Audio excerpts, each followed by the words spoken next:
واتبعوا أحسن ما أنزل إليكم من ربكم من قبل أن يأتيكم العذاب بغتة وأنتم لا تشعرون. بسم الله الرحمن الرحيم. السلام عليكم ورحمة الله وبركاته.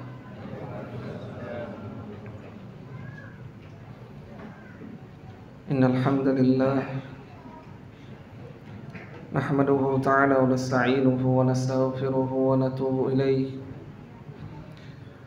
ونعوذ بالله من شرور أنفسنا ومن سيئات أعمالنا من يهده الله فلا مضل له ومن يضلل فلا هادي له. أشهد أن لا إله إلا الله وحده لا شريك له وأشهد أن محمدا عبده ورسوله. قال الله تعالى في كتابه الكريم: يا أيها الذين آمنوا اتقوا الله ولتنظر نفس ما قدمت لغد واتقوا الله إن الله خبير بما تعملون. Segala puji hanyalah milik Allah Subhanahu wa ta'ala. Kita memujinya, kita bersyukur atas nikmat yang Allah Subhanahu wa ta'ala berikan kepada kita semuanya. Masih dipilihkan di antara hamba-hamba Allah yang sangat banyak. Kita ditakdirkan oleh Allah Subhanahu wa ta'ala memiliki keinginan untuk salat berjamaah. Kita masih diberikan olehnya keinginan untuk memeluk agama Islam. Kita tidak ditakdirkan, tidak dimudahkan kepada jalan-jalan kekafiran. Allah Subhanahu wa ta'ala memberikan nikmat keislaman yang kita renggu hingga hari ini. Nikmat yang tiada bandingannya. Manakala manusia, kata Nabi SAW, mau menukar agamanya dengan dunia yang secuil, maka nasihat beliau sallallahu alaihi wasallam, badiru bil a'mali fitanan ka qita'il laili muzlim. Hendaknya seorang bersegera untuk melakukan amalan-amalan kebaikan pada jamaah sebelum datang baginya fitnah-fitnah. Dan amalan kebaikan yang paling besar, yaitu semua diawali dengan menuntut ilmu. Tidak akan seorang dia menggapai puncak amalan kecuali dia titi itu dengan ilmu. Oleh sebab itu, di antara obat menghadapi fitnah-fitnah, yang menghadapi fitnah itu bagaimana obatnya? Seorang dia jangan pernah meninggalkan majelis ilmu yang di dalamnya mungkin membahas makna pengertian yang mungkin ada dalam Al-Quran, menjelaskan makna yang terkandung di dalam hadis Nabi SAW, yang dengannya seorang itu mendapatkan cahaya di dalam kegelapan manusia yang pada hari ini telah meliputi mereka. Nabi SAW mengkhabarkan keadaan zaman tersebut dalam hadis yang telah kita bacakan, badiru bil a'mali fitanan ka qita'il laili muzlim.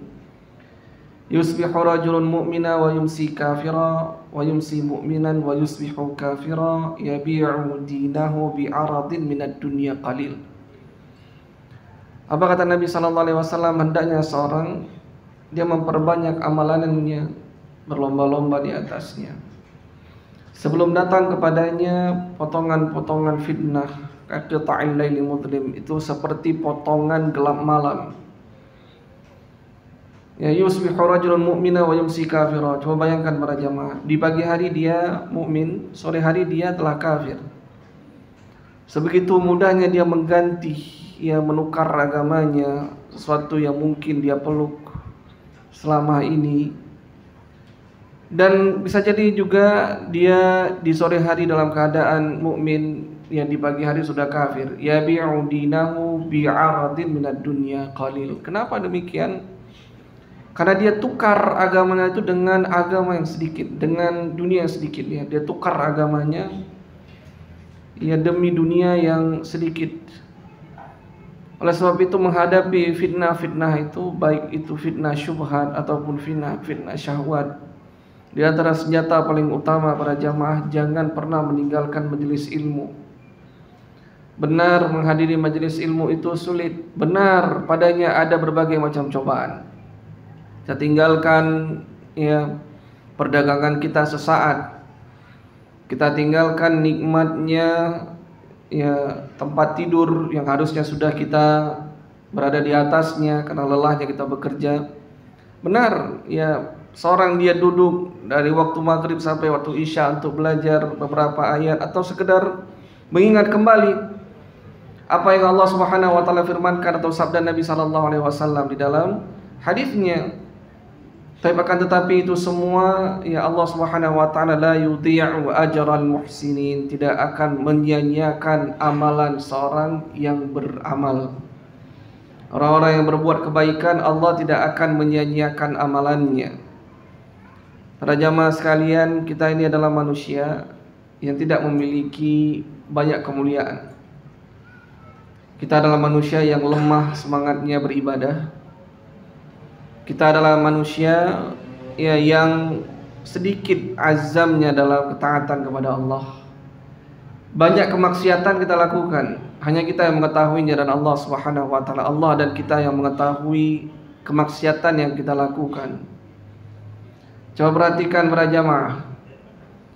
Satu hari Uwais Al-Qarni rahimahullah, seorang tabi'in yang mulia ya, yang Nabi sallallahu alaihi wasallam menyerukan tentang beliau, andai kata Abu Bakar dan Umar mendapati Uwais Al-Qarni, hendaknya mereka berdua meminta ampunan kepadanya. Ya, keutamaan yang cukup besar minta ampunan kepada Allah kepadanya, yakni minta dia mendoakan kalian untuk beristighfar kepada kalian. Keutamaan yang cukup besar dimiliki oleh Uwais Al-Qarni. Dalam suatu masa disebutkan Uwais ya sedang kesulitan, kelaparan, ya tidak memiliki makanan yang mencukupi.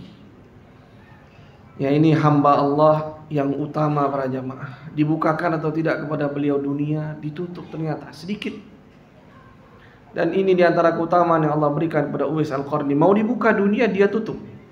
Uwais Al-Qarni ya mau diberikan keutamaan yang besar oleh Gubernur Yaman saat itu di bawah kepemimpinan Umar bin Khattab, dia tutup, dia justru menghilang, dia tidak mau ya masyhur di tengah-tengah manusia. Maka beliau ini mendapatkan ujian fitnah dari dunia yang cukup besar, yakni ujian yang cukup besar dari dunia hingga beliau sangat kelaparan. Apa yang beliau lakukan pada jamaah? Beliau mengais-ngais sampah untuk makan. Entah kala beliau sedang makan, ya di tengah-tengah sampah tersebut sambil memilah dan memilih, beliau melihat ya seekor anjing yang melakukan pekerjaan yang sama dengan beliau. Apa ucapan Uwais Al-Qarni para jamaah? Ya, kalau kita mungkin di masa-masa seperti itu kita berdoa kepada Allah, ya Allah angkatlah kemiskinan yang aku miliki. Ya Allah begini dan begitu, kita mengeluhkan keluh kesah kita kepada Allah ya, sehingga anjing saja sudah di sebelah saya mengerjakan pekerjaan yang sama dengan saya. Maka apa ucapan dari Uwais Al-Qarni? Bukan demikian. Apa yang dilakukan oleh Uwais Al-Qarni? Wahai anjing, ya sesungguhnya kita ini adalah hamba Allah. Ya, andai kata aku masuk ke dalam surga, sesungguhnya aku lebih mulia dibandingkan engkau. Dan andai kata aku masuk ke dalam neraka, aku itu lebih hina dibandingkan engkau.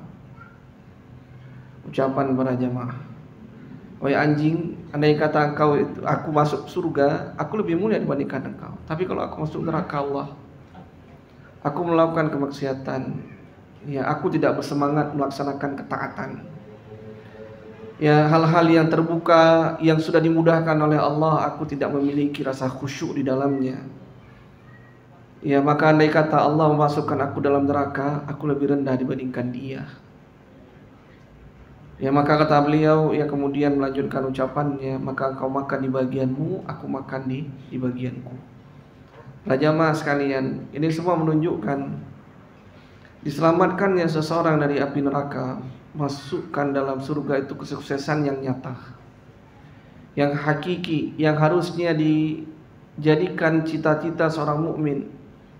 Dan itu semua nggak mungkin diraih kecuali pertama sekali dia lalu itu dengan menuntut ilmu agama, bersungguh-sungguh di atasnya, kemudian beramal dengan apa yang telah dia miliki. Ya, seseorang yang dia hanya menumpuk-numpuk ilmu agama, tidak dia amalkan, itu seperti Yahudi. Yang Allah Subhanahu wa taala menyebutkan ihdinas siratal mustaqim siratal ladzina an'amta 'alaihim ghairil maghdubi 'alaihim waladdallin. Kita berlindung kepada Allah jadi jalannya orang Yahudi yang dimurkai oleh Allah Subhanahu wa taala. Mengapa demikian? Menumpuk ilmu tidak mau diamalkan para jamaah. Begitu pula kita meminta kepada Allah Subhanahu wa taala jangan jadikan orang sesat. Apa itu orang yang sesat? Mereka yang ya semangat beramal tapi tidak memiliki ilmu.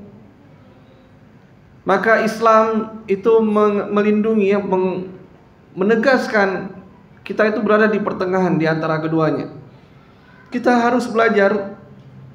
Seorang mukmin itu harus belajar. Hingga Nabi SAW dalam hadisnya mengatakan, "Talabul ilm faridatun ala kulli muslim." Belajar itu adalah kewajiban bagi setiap muslim. Oh, saya tidak punya waktu. Bukan tidak punya waktu, Anda tidak memprioritaskan belajar dalam kehidupan Anda. Itu saja. Oh, saya nggak punya kemampuan, IQ saya rendah, IQ yang rendah pada hal-hal yang diwajibkan. Agama ini universal. Pasti ada bagian-bagian yang umum yang harus Anda ketahui, diterima oleh akal, baik yang cerdas maupun yang rendahnya. Karena andai kata cuma orang cerdas yang bisa memahami agama yang keumumannya, bukan tafsilnya atau perincian-perinciannya, tidak. Keumuman dari agama ini difahami, pasti difahami. Dan itu menjadi kewajiban kita semua untuk mempelajarinya para jamaah sekalian. Dan manakala seorang dia dimudahkan ya untuk melaksanakan amalan-amalan ketaatan, ya tidak lain dan tidak bukan itu nikmat dari Allah Subhanahu wa taala para jamaah sekalian. Maka semoga Allah Subhanahu wa taala menjadikan kita orang-orang yang bersyukur, orang-orang yang senantiasa introspeksi terhadap amalan-amalannya, dan hendaknya seorang berhati-hati apakah amalan itu diterima oleh Allah atau tidak. Para jamaah sekalian, sebagaimana biasa kita membahas kitab Fadlul Islam, keutamaan Islam, berkaitan tentang apa saja yang Allah Subhanahu wa taala unggulkan. Kenapa Islam itu menjadi unggul?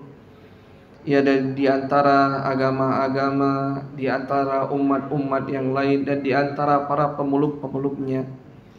Tapi para jamaah sekalian, telah berlalu ya bab ya Fadlul Islam. Ya, jadi judul kitabnya Fadlul Islam, bab pertamanya bab Fadlul Islam. Bab keutamaan Islam itu telah berlalu ya di 4 pertemuan yang awal. Sekarang kita masuk dalam bab yang kedua. Beliau memberikan judul, yang Syekh Muhammad bin Sulaiman At-Tamimi rahimahullah memberikan judul Babud Dukhuli fil Islam. Bab wajibnya seseorang masuk ke dalam Islam. Ya, kenapa disebutkan bab yang kedua berkaitan dengan wajib masuknya ke dalam Islam para jamaah? Mungkin bagi sebagian orang mendengar judulnya, saya sudah Islam alhamdulillah, sepertinya nggak cocok bab ini terhadap saya. Tapi perlu difahami, Islam yang dimaksud ini punya perincian-perinciannya. Nanti kita akan baca satu ayatnya saja, itu sudah menunjukkan ya kita juga butuh terhadap penjelasan pada bab ini. Ya, akan tetapi maksud disebutkan ayat ini, ya, kenapa kita sebutkan ayat ini? Karena bab sebelumnya itu menyatakan fadlul Islam, keutamaan Islam. Orang tatkala dia disebutkan keutamaan, seorang hanya berpikir itu hanya ziyadah. Dia ya keutamaan, tambahan. Padahal sesungguhnya kalau tambahan berarti ada 2 pilihan, dia bisa menempuhnya atau tidak menempuhnya, karena ini dinamakan keutamaan, tambahan. Tetapi pada bab yang kedua ini hendak ditegaskan bahwa keutamaan Islam yang telah disebutkan pada pertemuan-pertemuan yang lalu itu bukanlah tambahan. Tapi seorang dia wajib untuk masuk ke dalam Islam itu dengan sempurna. Dengan sempurna para jamaah. Dan sebab itu dijelaskan pada bab berikutnya, bab ad-dukhul fil Islam, bab wajibnya seorang masuk ke dalam al-Islam. Taib. Kemudian kata beliau, maka beliau membawakan satu ayat. Kenapa seorang dia wajib masuk dalam Islam? Beliau membawakan sebuah ayat wa qaulullahi ta'ala, dan firman Allah Subhanahu wa taala, wa may yabtaghi ghairal islami dinan falan yuqbala minh wa huwa fil akhirati minal khasirin. Apa kata Allah Subhanahu wa taala pada jamaah? Wa may yabtaghi ghairal islami dina, barang siapa yang mencari, menginginkan agama selain Islam, maka Allah mengatakan fala yuqbala min, maka demikian itu tidak akan diterima. Wa huwa fil akhirati minal khasirin, dan jadilah dia di akhirat menjadi orang-orang yang merugi. Pada jamaah sekalian, para ulama menjelaskan berkaitan tentang ayat ini. Wa may yabtaghi ghairal islami dinan, barang siapa yang mencari selain Islam sebagai agama. Itu terbagi Islam yang dimaksud menjadi dua makna. Apa Islam yang pertama? Islam yang pertama adalah Islam sebagai agama. Dia cari agama selain Islam. Ya, dia cari apa? Yahudi, dia cari apa? Nasrani, dia cari apa? Majusi, dia cari agama situ dan lain sebagainya. Siapa yang dia mencari agama selain Islam, fala yuqbala min, maka tidak akan diterima agama tersebut. Tidak akan diterima agama tersebut. Ya, wa huwa fil akhirati minal khasirin, dan jadilah dia di akhirat itu menjadi orang-orang yang merugi. Ini pemahaman yang pertama. Pemahaman yang kedua para jamaah, apa maksud al-Islam di sini? Al-Islam amali, amalan-amalan, ya amaliyahnya al-Islam. Maknanya apa? Amalan-amalan dari selain Islam dia cari. Yang pakemnya seperti ini, yang Nabi contohkan seperti ini, dia cari amalan lain. Fala yuqbala min, maka amalan ini tidak akan diterima. Yakni amalan itu bersumber dari selain Al-Quran dan hadis Nabi SAW, atau yang lebih gamblang kita katakan apa para jamaah? Bid'ah. Dia mencari agama, yakni tuntunan mencari amalan selain agama Islam, yakni dia mencari bid'ah. Maka yang demikian itu fala yuqbala min, yang tidak akan diterima Islam tersebut, amalan tersebut. Wa huwa fil akhirati minal khasirin, dan jadilah dia di akhirat menjadi orang-orang yang merugi. Begitu pula para jamaah, merugi di sini dijelaskan oleh para ulama, itu merugi terbagi menjadi dua. Ya, apa saja merugi yang dimaksud? Yang pertama, khasarah kubra, kerugian yang besar. Apa kerugian yang besar? Seorang tatkala dia diwafatkan tidak di atas Islam, dia keluar dari agama Islam, ini kerugian yang paling besar. Apa di antara kerugian yang paling besar para jamaah? Seorang yang murtad keluar dari Islam, ya di akhirat nanti bagaimana kerugiannya? Yang pertama, Allah Subhanahu wa taala berfirman, wa laqad uhiya ilaika wa ilal ladzina min qablika la in asyrakta la yahbatanna 'amaluk, dan sungguh telah diwahyukan kepadamu wahai Muhammad dan orang-orang sebelummu. Ini para jamaah, kalau kita lihat konteks ayat ini, Allah berbicara dengan Rasulullah, dan sungguh telah diwahyukan kepadamu dan orang-orang sebelummu wahai Muhammad. La in asyrakta, wahai Muhammad, kalau engkau melakukan syirik, perbuatan syirik yang diancam ya dalam ayat ini, khitabnya itu kepada Nabi, walaupun nanti ibrahnya itu kepada seluruh umatnya. Tapi yang Allah sebutkan itu Nabi. Wahai Nabi Muhammad sallallahu alaihi wasallam, kalau engkau melakukan kesyirikan, la yahbatanna amaluk, akan terhapuskan seluruh amalan. Coba para jamaah, amalan siapa yang paling besar, yang paling berjasa terhadap Islam di kalangan manusia? Nggak ada yang lebih besar dibandingkan Rasulullah SAW. Tapi Allah menginginkan kesempurnaan dalam peribadatan, kesempurnaan tauhid. Allah ancam, walaupun sebesar apapun amalanmu, ya wahai Rasulullah, wahai Rasul utusannya Allah Subhanahu wa taala, kalau seandainya engkau lakukan penyekutuan, akan terhapus amalan. Wa yakunanna minal khasirin, dan jadilah kau orang-orang yang merugi. Jemaah sekalian, begitu pula kita. Ya, sudahlah amalan kita sedikit, ya kemaksiatan kita banyak dibandingkan Rasulullah sallallahu alaihi wasallam. Kalau engkau lakukan kesyirikan, engkau akan terhapus seluruh amalan. Tapi kemudian sisi yang kedua para jamaah, kenapa khasarah kubra itu murtad, seorang yang keluar dari agama itu kerugian yang cukup besar. Di antaranya Allah Subhanahu wa taala berfirman, "Innallaha la yaghfiru ayyushraka bih wa yaghfiru ma duna dzalika liman yasha." Sungguhnya orang-orang Allah Subhanahu wa taala tidak mengampuni dosa syirik, dan Allah mengampuni dosa di bawah syirik kepada sesuatu yang Dia kehendaki. Banyak ya berkaitan dengan ayat penjelasan dalam Al-Quran bagaimana bahayanya seorang keluar dari Islam sebagai agama. Ya, kita cukupkan dengan dua dalil ini saja, menunjukkan Allah nggak ampuni dosanya, dia akan kekal dalam api neraka. Kemudian yang kedua, amalan kebaikannya, yang mungkin dia sudah sholat, ya mungkin dia sudah puasa, dia lakukan kesyirikan, dia tidak sempat bertaubat, dia bawa dosa kesyirikan itu, seluruh amalan kebaikannya itu terhapus pada jemaah, dihapuskan oleh Allah Subhanahu wa taala. Tapi maka dikatakan khasarah yang paling terbesar itu apa? Kerugian yang paling besar di hari kiamat, seorang keluar dari agama, melakukan apa? Kesyirikan, melakukan apa? Perbuatan-perbuatan kemunafikan, murtad dari agama.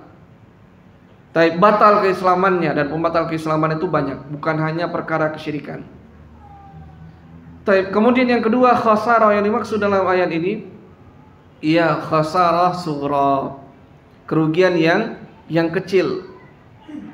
Kapan kerugian kecil itu didapatkan? Seorang tatkala dia masuk dalam nerakanya Allah karena sebab kebid'ahan yang dia lakukan, ya perbuatan yang mengada-ngadakan yang dia lakukan. Dan ini penting para jamaah. Ya, satu kisah saja menggambarkan bagaimana seorang itu jangan tertipu dengan amalan. Ya, amalan seseorang itu ditanyakan kepada Abu Musa al-Ash'ari radhiyallahu taala anhu. Seseorang dia keluar, yakhruj, ya dia keluar untuk jihad fi sabilillah. Ya, dia keluar dari kotanya, ngapain? Dia mau berjihad di jalan Allah Subhanahu wa taala. Dia mau berjihad di jalan Allah Subhanahu wa taala. Yabtaghi bidzalika wajh Allah. Dan jihadnya itu para jamaah digambarkan oleh sahabat ini, dia menginginkan wajah Allah Subhanahu wa taala. Yabtaghi bidzalika wajh Allah. Adkhulul jannah. Apakah dia masuk surga? Ini ditanyakan kepada Abu Musa al-Ash'ari radhiyallahu taala anhu. Apakah dia masuk surga, yakni amalannya itu diterima oleh Allah Subhanahu wa taala mengantarkannya masuk surga? Kata Abu Musa, "Na'am." Naam. Apa jawaban sahabat yang lain? Hudzaifah bin Yaman radhiyallahu taala anhu mendengar ucapan ini. Apa kata Hudzaifah? Tidak demikian. Padanya ada perincian. Ya, maka seorang dikatakan akan diterima amalannya andai kata ya dia berjihad fi sabilillah, ya bataghi bidzalika wajh Allah. Kemudian yang kedua, mengikuti sesuai dengan perintah Allah Subhanahu wa taala. Ya, jadi ada kondisi yang kedua yang diminta bagi seorang, bukan cuma amalannya terlihat jihad, dia ikhlas kepada Allah, tidak, dia harus mencocoki perintah Allah Subhanahu wa taala. Tapi maka khasarah sughra didapatkan ya kerugian yang kecil manakala dia melakukan amalan yang menyebabkan dia masuk dalam nerakanya Allah Subhanahu wa taala. Dan berkaitan dengan ayat ini, seorang yang melakukan kebid'ahan yang mengantarkannya kepada neraka Allah Subhanahu wa taala. Kemudian apalagi wajibnya seorang masuk dalam Islam. Jelas ya, ayat ini mewajibkan seseorang untuk masuk dalam Islam. dan beramal dengan amalan keislaman secara sempurna. Tapi yang menjadi pertanyaan berikutnya, bagaimana saya bisa melakukan amalan dengan amalan yang sempurna sesuai dengan apa yang Allah dan Rasulnya perintahkan? Bagaimana caranya para jamaah? Dengan memperbanyak belajar, dengan mengkaji Al-Quran, dengan mengkaji hadis Nabi SAW. Oh, kita nggak mampu mengambilnya dari sumbernya, maka paling minimal apa yang bisa kita lakukan sebagai hujjah di hadapan Allah, menghadiri majelis ta'lim. Kita sudah berusaha untuk menuntut ilmu agama, mendengar beberapa ayat, mendengar hadis Nabi SAW. Itu hujjah kita di hadapan Allah Subhanahu wa ta'ala. Saya sudah belajar, berusaha untuk belajar. Taib. Wa qauluhu ta'ala, dan firman Allah Subhanahu wa ta'ala, dalil wajibnya pula seorang itu masuk dalam Islam. Innad dina indallahil Islam. Ini ayat yang kedua para jamaah yang dinukilkan oleh beliau. Sesungguhnya agama yang diterima di sisi Allah itu apa para jamaah? Hanyalah Islam. Allah Subhanahu wa ta'ala tidak menerima agama di luar Islam. Taib. Para ulama memberikan penjelasan apa makna al-Islam di sini. Karena al-Islam itu terbagi menjadi dua. Islam itu terbagi menjadi dua. Pertama Islam am, yang kedua Islam khas. Islam yang umum dan Islam yang khusus. Apa Islam yang umum? Islam yang umum itu secara ringkasnya, perhatikan baik-baik para jamaah, ini definisi dari agama kita. Ya, agama Anda apa? Islam. Apa definisinya? Saya tidak tahu. Ya, ini kekurangan, aib besar.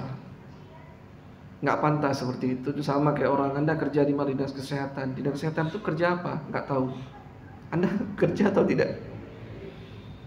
Atau ini kelihatannya orang gila ini yang mengaku sebagai pekerja dinas kesehatan. Anda kerja di mana? Saya adalah guru. Apa pekerjaan guru? Saya nggak tahu. Ini guru atau bukan? Apa agama Anda? Tapi kalau dikaitkan pada agama, kita nggak sensitif aja, Pak. Ya, kenapa? Karena memang ya seperti itulah kita ya. Anda apa agamanya? Saya Islam. Apa itu Islam? Sholat, zakat. Ya betul, itu rukun Islam. Tapi definisinya bagaimana? Tapi para jamaah, sebagian ya para ulama membagi Islam itu menjadi dua, Islam umum dan Islam khusus. Apa itu Islam umum? Secara ringkas, Islam umum itu agama yang dipegang ya dari awal kenabian, yakni dari Nabi Adam sampai Nabi Muhammad SAW. Itu Islamnya satu Islam, satu agama mereka. Itu ringkas. Jadi agama Islam itu apa? Islam umum dari Nabi Adam sampai Muhammad. Kalau Islam khusus bagaimana? Islam khusus secara ringkasnya pula kita sebutkan Islam yang dengannya turun kepada Muhammad SAW. Kenapa dibedakan seperti ini? Dibedakan karena Allah Subhanahu wa taala memberikan keutamaan kepada Nabi Muhammad. Yakni tidak ada pilihan ya bagi seorang tatkala datang agamanya Rasulullah Muhammad kecuali wajib mengikutinya. Oh, saya ini Islam umum, saya ini berpegang teguh dengan agamanya Nabi Isa, Nabi Musa. Tidak boleh. Engkau harus masuk dalam Islam khusus. Dengan dalil Nabi SAW mengatakan apa? Walladzi nafsu Muhammadin biyadihi la yasma'u bi ahadun min hadhil ummah Yahudiyun wala Nasraniyun thumma yamutu walam yu'min billadhi ursiltu bih illa kana min ashabin nar. Apa kata Nabi SAW? Ini dalil Islam khusus para jamaah ya. Islam khusus itu bagaimana? Nabi mengatakan walladzi nafsu Muhammadin biyadi, dan demi zat yang memegang jiwa Muhammad, tidak seorang pun ya dari kalangan Yahudi dan Nasrani yang mendengar tentang aku, kemudian dia mati, tsumma yamut, dia mati, walam yu'min billadzi ursiltu bih, kemudian dia tidak beriman dengan aku diturunkan, dengannya aku diturunkan, yakni Islam khusus tadi. Kecuali kata Nabi illa kana min ashabin nar, kecuali dia itu termasuk dari penduduk api neraka. Jadi jelas nih, tidak diperinci Apakah dia ini berada dalam agama yang lurus dari Yahudi, agama yang lurus dari Nasrani? Tidak diperinci. Kalau dia sudah dengar tentang aku, wajib baginya beriman kepadaku. Tapi dia melakukan kesyirikan atau tidak melakukan kesyirikan, tetap dia harus beriman kepada Rasulullah Sallallahu Alaihi Wasallam. Ini dalil tentang Islam khusus. Dan Islam umum diberikan pengertian definisi oleh para ulama. Dengan apa para jamaah? Dengan 4 perkara. Ini diingat para jamaah. Dengan 4 perkara. Atau apa itu Islam umum yang terperinci maknanya diberikan oleh para ulama.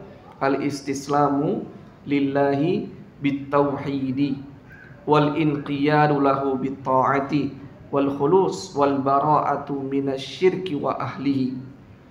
Jadi ada 4 perkara. Diingat saja. Apa saja Islam yang diturunkan, Islam umum yang dengannya satu agama itu dari Nabi Adam sampai Rasulullah Muhammad sallallahu alaihi wasallam. Dia berdiri di atas 4 perkara. Yang pertama, seorang berserah diri kepada Allah dengan mentauhidkannya.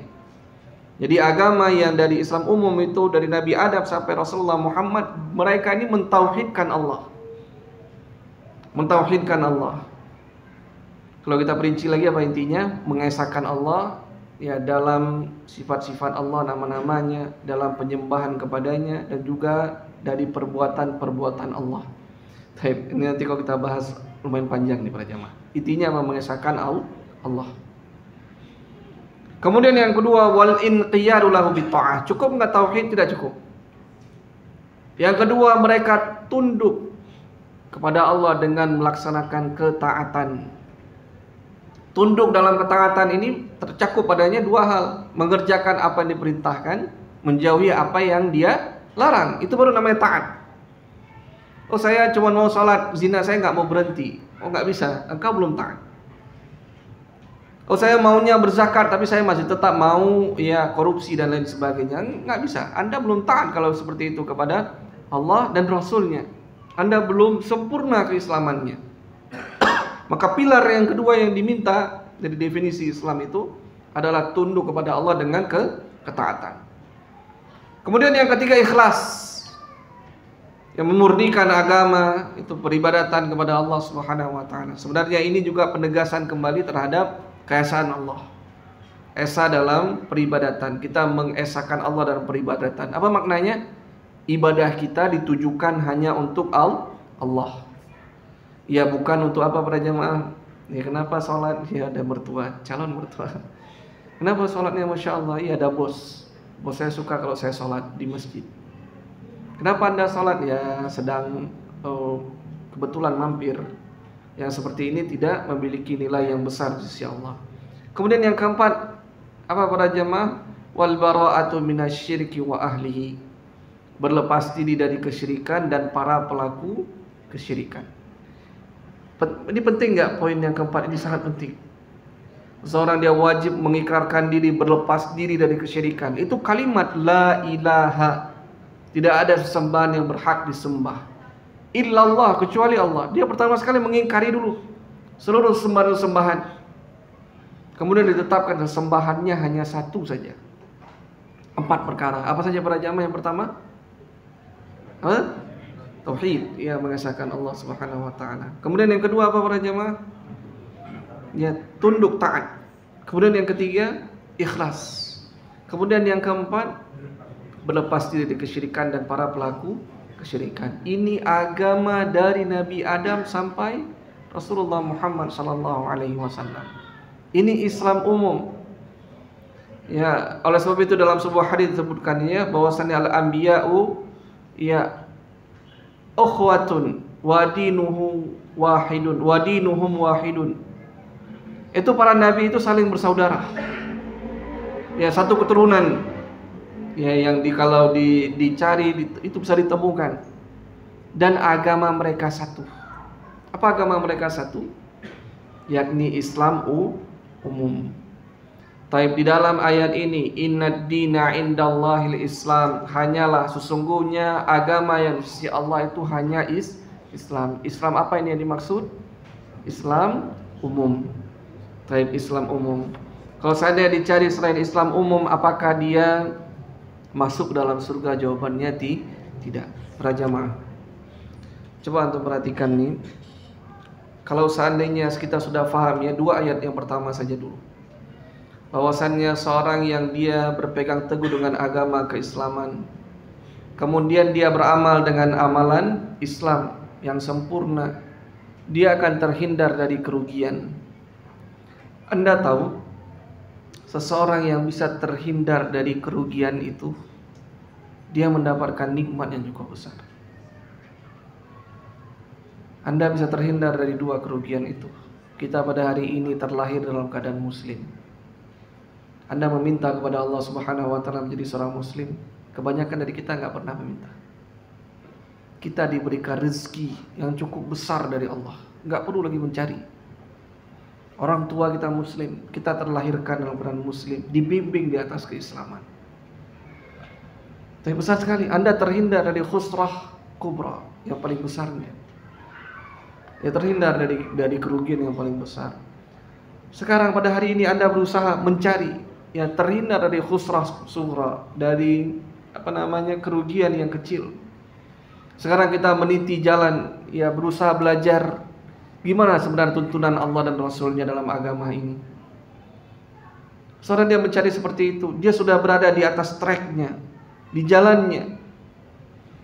Tapi ini nikmat yang cukup besar, yang kebanyakan manusia, jangankan nikmat yang kedua para jamaah, nikmat yang pertama saja dia nggak dapat. Dia nggak merasa tergerak hatinya, dia tahu Islam, tapi nggak merasa tergerak hatinya. Hari ini kita nggak perlu menggerakkan hati. Lahir sudah Islam, dibimbing ke keislaman. Kita nggak pernah meminta keislaman itu kepada Allah Subhanahu wa ta'ala. Allah berikan sebagai rezeki untuk kita. Maksudnya apa? Anda telah ditakdirkan tidak kekal dalam api neraka. Nikmat bukan? Anda ditakdirkan tidak akan dibakar dalam api neraka selama-lamanya. Kenikmatan besar pada jemaah. Sekarang yang diminta dari kita itu, jalan sudah jelas, kita sudah setengah menitinya, istiqomah. Ada istiqomah tidak? Meminta agar dimatikan dalam Islam, husnul khatimah. Itu sekarang tugas Anda. Jadi Anda tidak perlu lagi mencari mana yang benar-benar, Anda sudah berada di tracknya. Warisan ini diarahkan oleh orang tua kita. Tinggal bagi kita itu istiqomah di atas hal tersebut. Hari ini kita sudah menemukan, mungkin ya sebagian kita sudah tahu, oh begitu bentuk dalil Rasulullah, salatnya, sifat salat Nabi kita baca, oh begitu sifat salat Nabi, tertuntun di atas sunnah Nabi SAW. Jadi minta pada hari ini, sisanya untuk kita para jamaah istiqamah, berdoa kepada Allah husnul khatimah. Kalau Anda mendapatkan itu, sebagaimana dikatakan Uwais Al-Qarni, ya barulah kita itu lebih mulia dibandingkan binatang. Barulah Anda itu mendapatkan kesuksesan yang hakiki. Tapi andai kata Anda gagal dalam ujian itu para jamaah, ya binatang itu lebih mulia dibandingkan Anda. Baik. Kemudian para jamaah, kenapa penting mengetahui hal tersebut? Sebelum kita lanjutkan ya, kenapa penting mendapatkan ilmu tentang hal tersebut para jamaah? Anda munculkan kebahagiaan terhadap rezeki yang telah Allah berikan. Ya, kebahagiaan Anda melakukan ketaatan kepada Allah, berbahagialah. Kenali nikmat Allah Subhanahu wa ta'ala, Anda di atas keislaman. Seorang tatkala dia sholat, berbahagialah. Dia jangan dia laksanakan sholat itu dalam keadaan berat, seakan-akan beban 1 ton. Selesai sholat, alhamdulillah, udah bisa main-main kita. Sering nggak seperti itu? Ya, seperti itu kita memang. Maka seorang tatkala dia tahu itu nikmat dari Allah Subhanahu wa ta'ala atas dirinya, dipilih di antara hamba-hambanya, maka munculkan kebahagiaan, bisa melaksanakan ketaatan di hadapan Allah Subhanahu wa ta'ala. Kita harapkan para jamaah, siapa yang berbahagia ya dengan melaksanakan ketaatan di dunia, melaksanakan sholat, ya bertemu dengan Allah Subhanahu wa ta'ala dalam sholatnya, maka semoga dia pula berbahagia tatkala berjumpa dengan Allah Subhanahu wa ta'ala di akhiratnya. Baik. Kemudian Syekh melanjutkan, wa qauluhu ta'ala, Dan firman Allah Subhanahu wa taala, kata beliau dalil yang ketiga, wajibnya seseorang masuk ke dalam Islam. Allah Subhanahu wa taala berfirman, wa anna hadza sirati mustaqiman fattabi'uhu wa la tattabi'us subula fatafarraqa bikum an sabilihi. Apa kata atau firman Allah Subhanahu wa taala, wa anna hadza sirati. Ini kata ya Rasulullah, diminta tuh Rasulullah menyebutkannya, wa anna hadza sirati mustaqiman, dan bahwasannya ini adalah jalanku yang lurus. Fattabi'u, maka ikutilah aku, ya ikutilah ia, ini jalan ini. Wala tattabi'us subul, dan janganlah engkau mengikuti jalan-jalan yang lain. Kenapa demikian? Fatafarraqa bikum an sabilih. Ya karena demikian itu akan mencerai-beraikan kalian dari jalan Allah Subhanahu wa taala. Tapi para jamaah, beberapa faedah terkait dengan ayat ini. Seorang dia diminta untuk selalu melantunkannya, membaca doa meminta jalan yang lurus. Anda dalam salat Anda paling kurang 17 kali para jamaah. Ini jumlah yang besar. Coba bayangkan ya. Coba bayangkan Anda memiliki anak, dia mau beli balon, 17 kali dia minta, tiap hari dia minta. Dalam sehari semalam, Pak balon. Ini udah satu pekan nih Anda tahan nggak beli balon. Sanggup nggak kira-kira? Seorang 17 kali sehari dia minta ya terus-terusan. Ini udah satu pekan. Ya kita belum berikan apa yang anak tersebut minta. Para jamaah sekalian, kita diminta oleh Allah untuk meminta jalan yang lurus. Tapi ada sebagian orang kemudian diberikan rezeki oleh Allah jalan yang lurus, ada sebagian yang lain tidak. Kira-kira apa yang membedakan antara keduanya? Permintaannya ikhlas dalam jiwanya, paham akan maknanya, dia khusyuk dalam sholatnya. Orang yang kedua, dia mengucapkan dengan lisannya, tidak menghadirkan hati dalam ucapannya. Jadi kenapa dia ucapkan itu ya? Sholatnya kalau kita sebut para jamaah pilot. Allahu Akbar. Bismillahirrahmanirrahim. Cepat. Dia tidak memaknai apa yang dia minta. Oleh sebab itu dia tidak diberikan rezeki atas hal tersebut. Maka penting bagi seorang dia faham apa yang dia minta. Saya minta itu jalan yang lurus. Disebutkannya bahwa penggunaan ya ismul isyarah di sini hadza itu menunjukkan kejelasan jalannya. Coba dibayangkan ya. Kemana jalan menuju Hotel Hermes? Jalan yang ke sana itu nanti tinggal belok kanan, lurus saja nanti belok kiri. Ke jalan yang itu. Kalau orang dia sudah mengatakan jalan yang itu tuh sudah diketahui atau tidak? Asmaul isyarah itu digunakan untuk sesuatu yang kita telah ketahui. Ini itu. Ini baik. Apa yang baik? Kita sama-sama udah paham, ngerti nggak? Paham nggak daripada jemaah? Penggunaan kalimat ini itu sudah disepakati oleh dua orang bahwa itu jelas. Contoh, kita kemana nih ngumpul-ngumpul? Ke rumah si itu kan? Kalau kita sudah sebutkan ke rumah si itu yang mendengar paham nggak itu yang dimaksud? Paham. Makanya kita pakai penggunaan ini itu. Ya contoh misalnya, ini sering ya kita lihat ibu kita minta, nak ambilkan ini di atas itu. Ambilkan ini di atas itu. Kenapa ibu kita mengucapkan kalimat itu? Atau istri kita meminta itu kepada anak kita? Karena dianggap anak kita sudah paham. Ambilkan ini di atas itu. Paham ya? Jadi penggunaan ini itu sudah jelas. Jalannya itu yang mana? Oleh sebab itu Allah mengatakan wa anna hadza sirati mustaqiman fattabi'u. Inilah jalanku yang lurus. Ini jalannya. Sudah dimaklumi. Itu kata para ulama. Jadi jalan yang lurus itu banyak manusia sudah tahu mana jalannya. Oh, jalan yang terpampang di hadapan saya ini banyak sekali. Jalan-jalan kesesatan juga banyak. Dan jalan yang lurus jelas satu. Hada ini. Anda sudah tahu sebenarnya. Tapi masalahnya Anda mau menempuhnya atau tidak.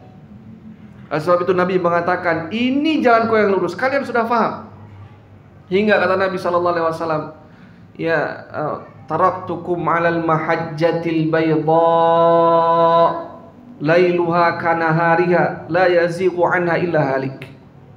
Aku tinggalkan jalanku ini, kata Nabi SAW, aku tinggalkan kepada kalian mahajjatil bayda, itu jalan yang putih terang benderang.